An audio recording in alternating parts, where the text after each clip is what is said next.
Yeah, I struggle with anxiety. I have done for my whole life. I think it's only been the last 5 years I've been more vocal. I've set up a movement called Step Into Courage to inspire people to step into their courage and share vulnerable stories. I recently did a speech at Dragonfly with 2,000 people in Bangkok. Sadhguru was there and a few very big speakers. I was very, very nervous. He was virtual, but I was still nervous being in the same sort of show as him. But I think the reason I do it is I want to prove that everyone gets anxiety, or most people I speak to do, and also that it shouldn't be seen as a weakness. And I think that if we can help people share vulnerable stories, if we can help people be authentic and be vulnerable, that's where the healing really starts. When people share a story, they realize they're not alone. So I think stepping into your courage and stepping into your own vulnerability shouldn't be seen as a weakness. It should be seen as a strength.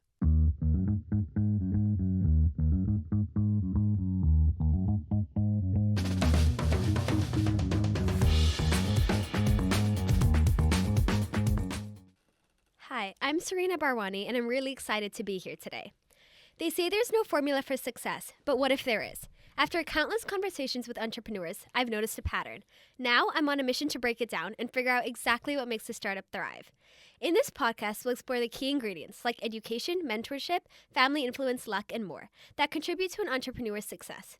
We'll ask founders to weigh in on what mattered the most in their cases so you can focus on what really moves the needle in your own journey. Ready to crack the code? Let's dive into the entrepreneur's equation. So today's guest is Richie Poulton, CEO and founder of Instantia, an innovative platform revolutionizing how businesses manage foreign exchange. After over a decade of leadership at AFEX, culminating in a successful exit, Richie joined forces with Minh, the founder of Vietnamese tech powerhouse VNG, to create Instantia. The platform simplifies foreign exchange and risk management, empowering businesses with real-time visibility and control. Beyond his professional achievements, Richie draws on global leadership experience and executive education from INSEAD and Harvard. His journey is deeply personal, shaped by battles with fear and anxiety that transformed his approach to leadership and company building. From growing up in the UK and promoting clubs in Cyprus to spearheading foreign exchange innovation in Singapore, Richie's story is as dynamic as it is inspiring. Let's dive into what drives his success equation. So Richie, hi, how are you? Welcome to the podcast. Thank you. I'm great. Thanks for having me. So with all the travel you've done in your career, do you have a favorite city or a memorable story? I think probably when I first went to Cyprus when I was 19, I'd always been on holiday to Spain and done a few short holidays, but to go to Cyprus on my own was quite scary. I moved there to work as an MC on a party boat. But it was just great experience, I think, really realizing that there's a whole big world out there away from your hometown. It was a beautiful place. It's a little Greek island called, as I mentioned, Cyprus. I just really enjoyed the beach lifestyle. So enjoyed spending time there. Also, I've enjoyed Asia, to be honest. I love Bali. I love Thailand. So really anywhere with a beach, I'm quite happy. So working across these different countries, you must have had some great food. Is there a meal that you remember? You know what? I actually love Indian food, but thinking about a meal I remember, you get the best Indians in England, by the way. So I do miss them now. I live in Singapore. But in terms of food, I recall Vietnamese pho is quite nice, or pho. I don't know how you pronounce it, but people pronounce it differently. That's always nice. I get to spend a lot of time in Vietnam, and I get to try that quite a lot. So also any Thai food. I really enjoy Thai food. Well, I'm very excited for you to be one of the first few people I interview for the Entrepreneur's Equation, and I'm sure your experiences will bring a new perspective into the mix today. So let's get into it. I'm going to start with some specific questions. So what was it like growing up in the UK? So I grew up in Hayes, it's about an hour and a half from central London, Hayes in Middlesex. It was cold living in the UK growing up, especially now I spent so much time in Australia and Asia. So I remember being cold quite a lot. We're a very, very working class family. My mother was a travel agent and my father was a painter and decorator. So pretty humble beginnings. But yeah, it was good. I enjoyed living in the UK. I spent a lot of time with my sister. I got an older sister, so just really fond memories of growing up. Parents got divorced when I was quite young and I ended up moving in with my dad for a while. So I've got some memories of living with my father probably in my early teenage years before I went to Cyprus. We lived in one room, so it was quite difficult, but we did the best of what we had at the time. So how would you describe yourself in school? Was a good education important to you? Just to be honest, I didn't do very well at school. I think my highest grade was a D or C, unfortunately. I think that I really excelled when I left school and I went to performing arts for 3 years. So I went to college and studied performing arts. For me, it wasn't that I didn't try. I just think think I probably didn't have the best environment to learn in. And then when I was learning something I was really interested in, I really did excel. So college was where I really started to really get academically more mature and understand that I needed to do well. Otherwise, I'm not going to get very far in life. So what were you interested in? I was interested in drama and acting. I was always the class clown. I used to get in trouble a lot at school for always telling jokes and being inappropriate. So that's something I wouldn't recommend people to do. But for me, I was interested in really leading, being a performer, and always because I had the gift of the gab. I think I was always very good at sales. I think that performing arts, salesy role would always naturally lead into an entrepreneur or leadership role. Were you exposed to lots of mentors growing up? I had a few mentors. I grew up, as I said, in West London. I wasn't probably, though, till my late teenage years, early 20s, I started to hang around with people that had their own businesses. I used to work in Harrods as a toy demonstrator. I used to do the boomerang. It was called the Roomerang, the indoor boomerang. And I used to do a lot of other like games, and we used to sell different toys in Harrods. And that was when I started to be a little bit entrepreneurial, because I saw a lot of people in Harrods had their own products they would sell. So I started to think, wow, I could look at doing something on my own at some point.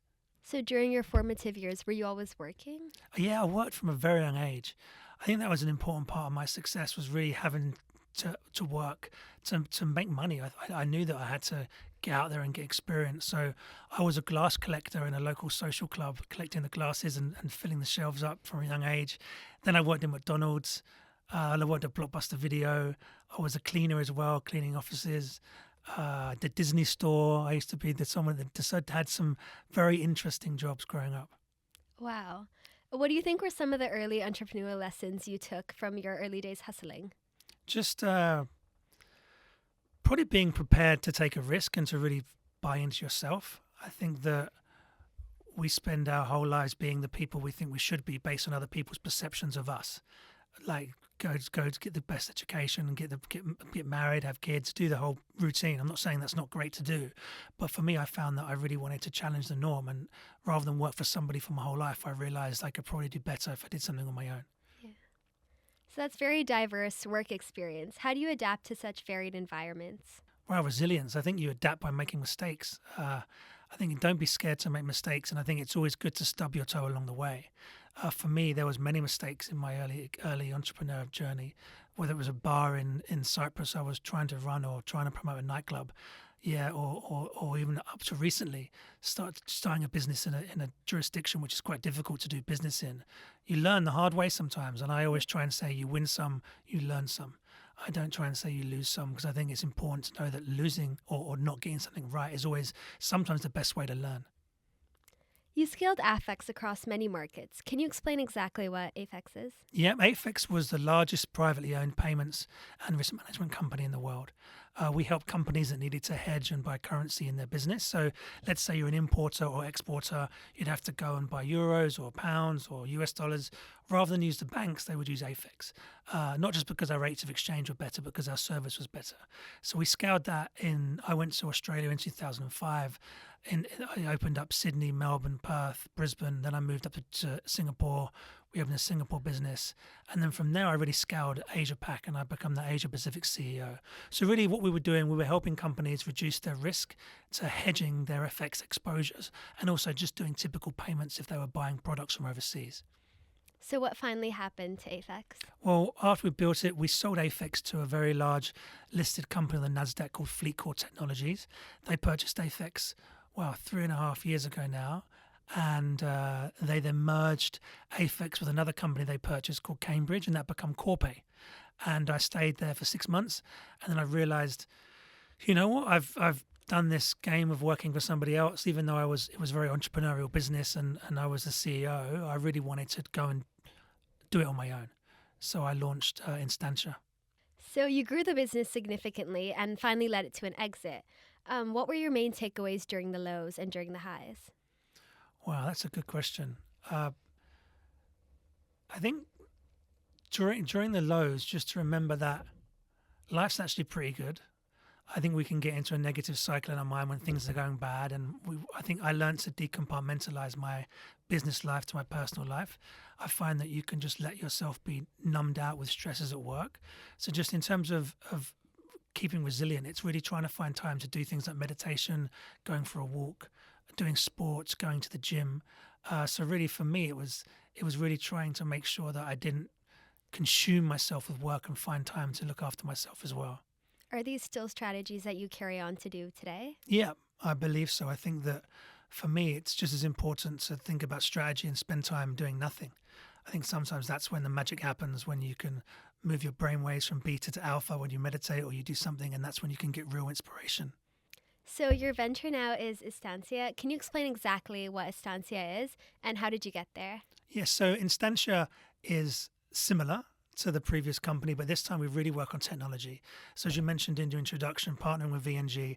VNG are the biggest tech company in Vietnam. They've got a product called Zalo with 75 million monthly users on their product. Another one called Zalo Pay with 10.5 million users. They're a huge organization and it was so great for me to partner with them because they've got so much experience in tech. Now, I think in the cross-border FX space, technology isn't the greatest, and I realized there was a huge hole in the market where we could go and create real transparency. I find that the typical banking space and the non-bank space in FX is very reactive. I realized that we can make it transparent and we can make it very proactive. So through 3 products that we built, the Strategy Builder, Risk Management Intelligence, and Market Matrix, we've really digitized that old archaic process of having to sit down, do it face to face, having to pick up the phone. We've digitized that process. So I think the difference really is we're going to scale the business via technology. And I think no one's really doing that in this space. And Instantia actually means to be present in Latin. So it's about being present with our customer through the whole journey. So many entrepreneurs struggle with knowing the right time to take the leap. When did you know when the right time was? I think I don't think there's ever a wrong time to take the leap. And I think that we can spend so much time worrying whether we should or we shouldn't that we don't. And procrastination, I think, is one of the biggest things I see with entrepreneurs where they say, oh, I wish I'd have did this sooner. I wish I'd have done this when I was younger. Or even people now that I meet in their 40s or 50s still say, oh, I wish I could have done this on my own. So really, trust your gut. I don't think there's a wrong or a right time. It's just when it feels right for you. And don't listen to naysayers. Don't listen to what people tell you. Sometimes don't listen to the people that are closest to you that say, you'll be mad. And I think it goes back to what I said at the beginning of the conversation. We get very conditioned of how we should live our lives, very conditioned about getting a 9-to-5 job, work for a company. Certainly in my generation, maybe not so in today's generation, but when I was growing up, it was get a job for life, get a pension, stay there, and then retire when you're 65, and you can have a nice nest egg. But for me, I never wanted to be put in a box like that. So don't be scared of taking risks and just trust your gut. Do you think luck played a role? I think so. I think grit is the most important piece. There's an amazing book by Angela Duckworth I'd recommend your listeners to read. It talks about grit. And I think it's not so much about nature versus nurture. It's about the grit to be able to get out and do it. I think coming from not very much gave me that grit. Realizing that, I mean, look at soccer players, for instance. The best soccer players are Brazilian because it's the only way they get out of their country in a way. It's you look at rugby, New Zealand, rugby, Maori, they're one of the smallest countries, but one of the best rugby teams in the world because they have grit. Because they realize for me to get out of this lifestyle, I need to be successful at something. And the biggest challenge for successful people now is how do you bring up children to have grit when you come from a place of privilege?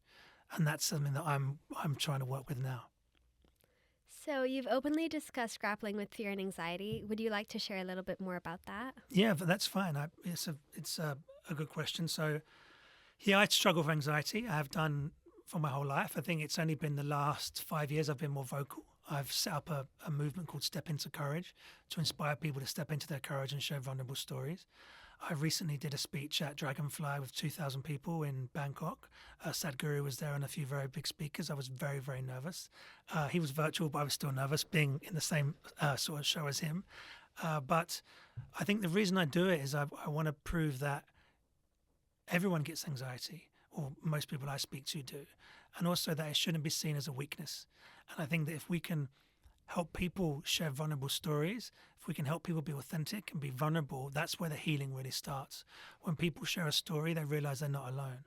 So I think stepping into your courage and stepping into your own vulnerability shouldn't be seen as a weakness. It should be seen as a strength.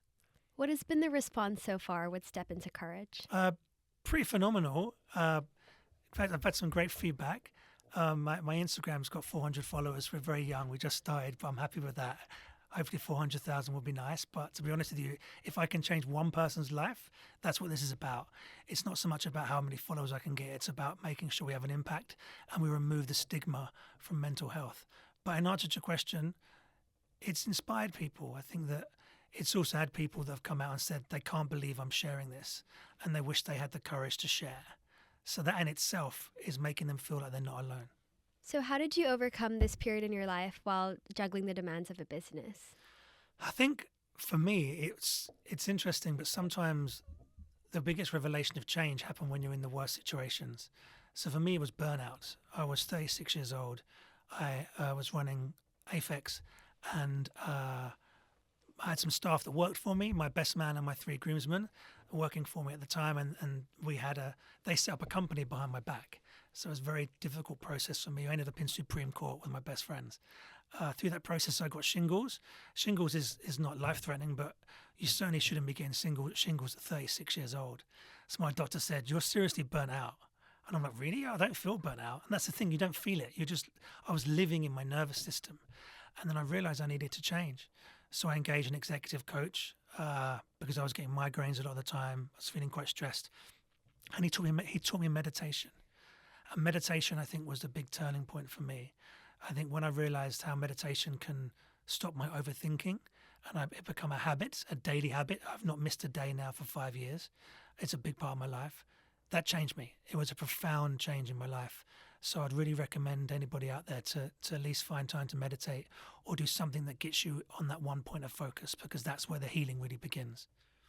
How have those experiences influenced your leadership style or how you deal with businesses? For me, just through meditation, you really start to self-reflect. Now, self-reflection is an amazing quality to have because you start to understand why we act the way we act. And what I've realized is when somebody's in a bad mood or somebody's been triggered in a meeting or somebody's not happy, it's never about what it's about. There's always an underlying thing there. And through the work I've done of self-reflection, it helps me create much more meaningful relationships with my staff, much more deeper connections with the people I work with. As an example, just by doing the work on myself, you can create much more compassion as a leader. So maybe the old Richie as a CEO would have led by fear and come out to the trading floor and said, "Guys, we're missing our number. Get on the phones. You have to hit these numbers. This is unacceptable. We need to get on the phones and make the money now." Whereas now that's not what a leader should do. It's about servant leadership. The message would be now, "Guys, I'm nervous. I'm worried. We are missing our number as a collective group. What can I do to help us get there? How can we as a team deliver these numbers?" It's a very different message, but you're still delivering a strong message.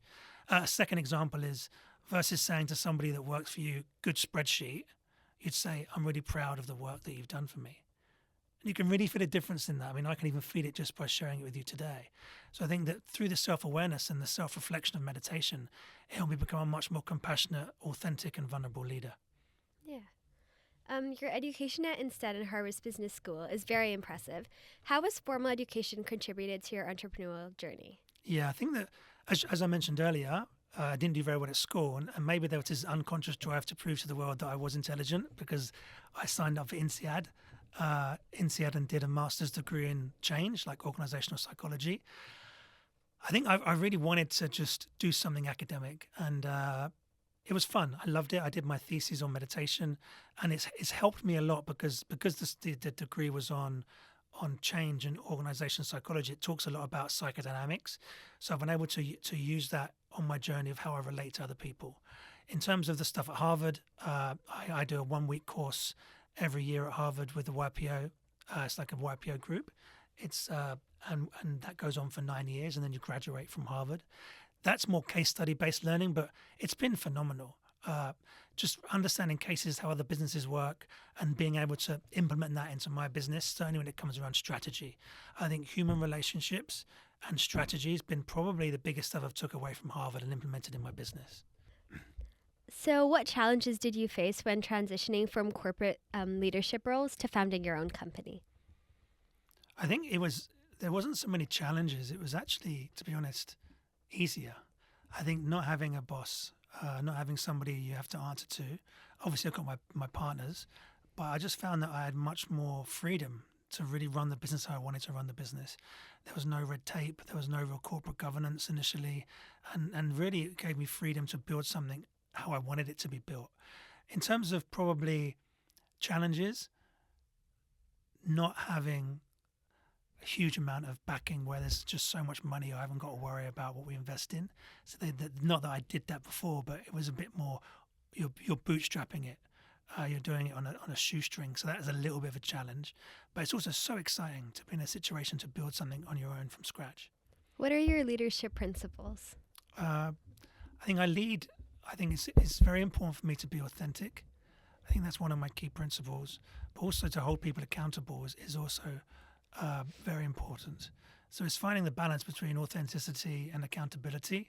And also realizing that everyone's on the same level. Although we do have hierarchy, I think servant leadership is really important for me. What can I do to make my team's jobs easier?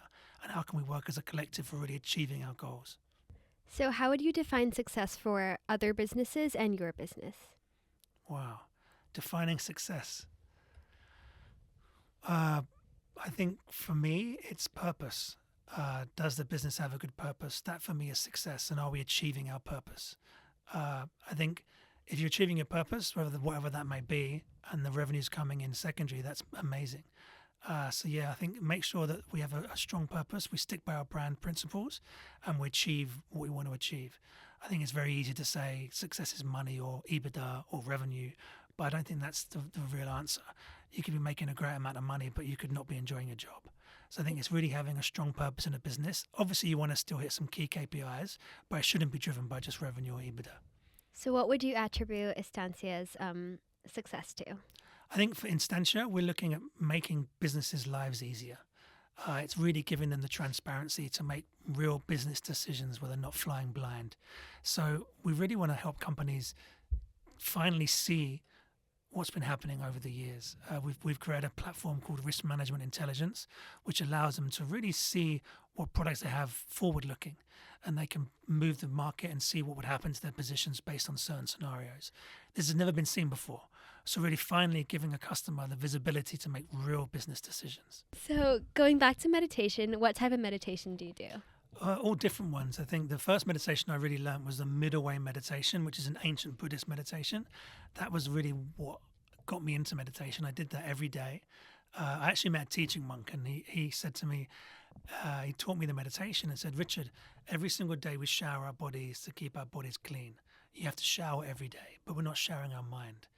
He said, so every single day you have to shower your mind, and that's through meditation, to keep your mind clean. Now, I really love that, because that for me made sense. If I didn't shower my body for a week, I'm going to be pretty smelly, right? It's the same as your mind. If you're not giving yourself that purification in your mind when you meditate, it's going to get noisy in there. You're going to get stressed, you're going to get anxious. So that really worked for me. So I did the middle way meditation, and also sometimes I do manifestation meditations. I can do them as well. There's a guy called Joe Dispenza. I do some of his meditations. Also, I'm currently doing an amazing meditation by a woman called Tara Barak, which is an acronym called RAIN, which really helps you work with things that have triggered you in the past. RAIN stands for recognize, allow, investigate, and nurture. So that's really helped me deal with some of my old childhood stuff that I'm trying to process. So what's been the most effective method? Most effective? Wow. They're all different in different times in your life, to be honest. I think that they all work in their own ways. For me, just quietening the busy mind is that they all do that. And I think they're all effective in their own way. Some meditations you could do for an hour, and for 50 minutes you've just got noise, but the 10 minutes of peace and quiet, it's worth the hour, if that makes sense. Other times you could have 50 minutes of bliss and 10 minutes of noise. But I think the problem with meditation is people put themselves under too much pressure. I think just go into it and just sit down and relax and just see where it takes you. What's your opinion on manifestation? I think manifestation is an interesting one. I think that there's a little bit of luck involved, and people can say, was it luck? Was it manifestation? I've done manifestation meditations before. I think they definitely have value. I think if you have that right frame of mind, and if you want something enough, you're going to get it. For me, I use it in my language. So I think whatever you put out, you get back. If I put out goodness, I'm going to get goodness back. I'm a big believer in that in all of the acts of my life. I also think that I don't say, we want to build a $1 billion company. I say we are building a $1 billion company, because if you say we want, you're always going to be wanting to build a $1 billion company. So I do try and manifest how I use my language when I talk about things. So we are building a $1 billion company. Has manifestation always worked out for you? I have to say yes, otherwise it won't work out for me, right? So good question. Things have happened for me which have been very uncanny, probably due to my work and my frame of mind. So yes, it's worked for me in the past. Okay, so you've spoken about Step Into Courage to give back to the community and destigmatize issues about mental health. How do you balance your time between both? That's a great question. It's really just decompartmentalizing my time. So typically, being the CEO of Instantia, you make few decisions, but quite high level decisions, if that makes sense. So I do have some time, and I try and just put some time aside for Step Into Courage, typically in the evenings when the Australian office is closed and the Singapore office is closed. So I try and spread my time between the both. I am very mindful, though, because Instantia is my key business, and that's where I want to be dedicating most of my time to. But I think there's a nice crossway there, because when I'm speaking about mental health as a leader and as a CEO, I can always refer to Step Into Courage in my Instantia work anyway. So they do work quite well together. So you've had great successes. Can you tell us a little bit about your failures? Well, how long have you got? I'm just joking. In terms of my failures, wow, there's been a few. I think I tried to do some F&B investments. I invested in some restaurants. For whatever reason, that didn't work out. They worked really well for a couple of years, and then they stopped working. I wasn't really involved. I was a silent partner, but it didn't work out, I think, just because these businesses, they turn around quick. It's not the in place to be anymore. They were fun for a while, and then people move into something else. Also, I learned the hard way in some crypto investments as well. So I think I try not to, as I said earlier, you win some, you learn some. I think all I'd advise, it's okay to make mistakes as long as you learn from them mistakes. And when it comes to investments, certainly around crypto and things like this, only invest what you're willing to lose. And if it sounds too good to be true, it probably is too good to be true. So how does somebody go from performing arts to founding a tech company? You must have had to deal with a lot of coders in your tech team. How do you communicate with them? It's an excellent question. It's a good point. I think that, I'm not your typical sort of tech founder guy. I can't code. I wouldn't know where to start. I know something's called Python, but that's all I sort of know. But no, in all seriousness, someone taught me something, and it's actually my partner, Ming, and he said, who, not how. And that's been a big takeaway for me. So surround yourself with who's. Don't try and do the how. And I think that was great for me to learn, because I used to try and do everything, and I just wasn't very good at doing everything. So it's really understanding your weaknesses, not understanding your strengths, and then get people there that can fill that gap of your weakness. So I just surrounded myself with people that can develop, people that are great business analysts, an amazing CTO that drives this team for me. And as long as I know it on a high level and I can see on the product map what's being built and I can see the end result, then that's what I need to know. And as long as I can trust the guys around me to drive the activity, to make sure people are delivering on their goals, we can really get there. But I mean, it's a great question, because I think it leads into, don't be scared of doing something if you don't fully understand it. Surround yourself with people that can help you get there, that can help you get that knowledge, because it stops people from doing things. It prevents them from taking risks because they think, I don't know. Don't do the how, just get the who's to partner with. So we're going to do a quick rapid fire round of questions which you should answer without thinking for too long. Okay. If you could have a gigantic billboard anywhere with anything on it, getting a message out to millions or billions, what would it say? Relax. What advice would you give to smart-driven college student about to enter the real world? Trust your gut. Who are 3 most influential entrepreneurs that you look up to and draw inspiration from? Steve Jobs, Elon Musk, and Richie Poulton. Rank the following factors behind a startup success in order from most important to least important, in reference to your business. Team, funding, idea, timing, business model. Team, funding, idea, business model. That's exactly as I do it. Yeah, that was the same order. Yeah, that's the same ones. That's how I do it. You gave me the answer. Name 3 books that have made an impact on you. Through the Dark Woods, Finding Purpose in the Second Half of Life. Outliers, Malcolm Gladwell. And Grit, Angela Duckworth. Let's leave our entrepreneurs with one last question. I'm sure you met lots of interesting people. Tell me an anecdote of someone that is stuck in your mind. Wow. Something that somebody said to me once, which is stuck in my mind, is no one has the right to decide how I feel anymore. My key takeaways from Richie were, life is about stepping into courage and embracing vulnerability as a strength rather than a weakness. Anxiety is something everyone faces, and it doesn't define you. Growing up in humble beginnings with a working class background, he didn't always excel academically, but he always took risks. From cleaning, working at McDonald's, to working at Harrods, he was driven by the desire to challenge norms and learn through his mistakes. His mantra, you win some, you learn some, reflects the importance of perseverance.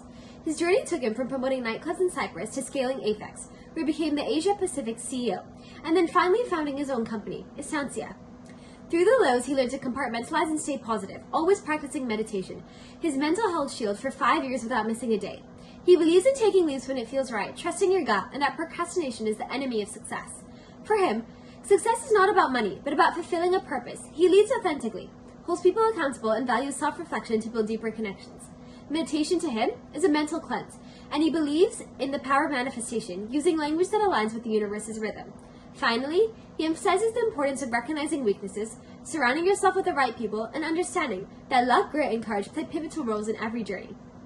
So, based on Richie Poulton's Google form responses before the interview, we got some pretty interesting insights into what shaped his success as an entrepreneur. Turns out, formal education wasn't a huge factor for him. He rated it just 3 out of 10 importance. Instead, hands-on experience, mentorship, and learning from failures were all rated an 8 out of 10 importance. Those were the real game changers. Richie believes in diving in, making mistakes, and learning from those who've been there, done that. He also emphasized risk-taking at 8 out of 10 and having a long-term vision also at 8 out of 10, which makes sense. Building something big takes patience and guts. Family support and adaptability both scored a 7 out of 10, showing that having a strong support system and being flexible matter a lot.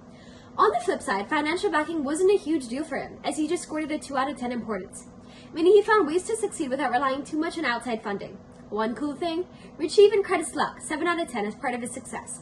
So while hard work and smart decisions are key, he acknowledges that sometimes things just fall into place. At the end of the day, his story proves that practical experience, resilience, and the right people around you can take you further than just being book smart.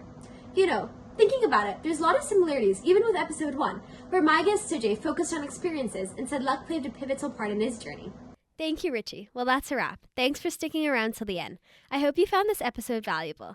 We might think there's no formula for success, but it seems like we're getting closer to cracking it with each conversation. If you have any suggestions on who I should interview next, feel free to drop me a message at my email, which will be in the bio. And remember, the insights you've heard today could be the very thing that moves the needle in your own entrepreneurial journey. Catch you in the next one.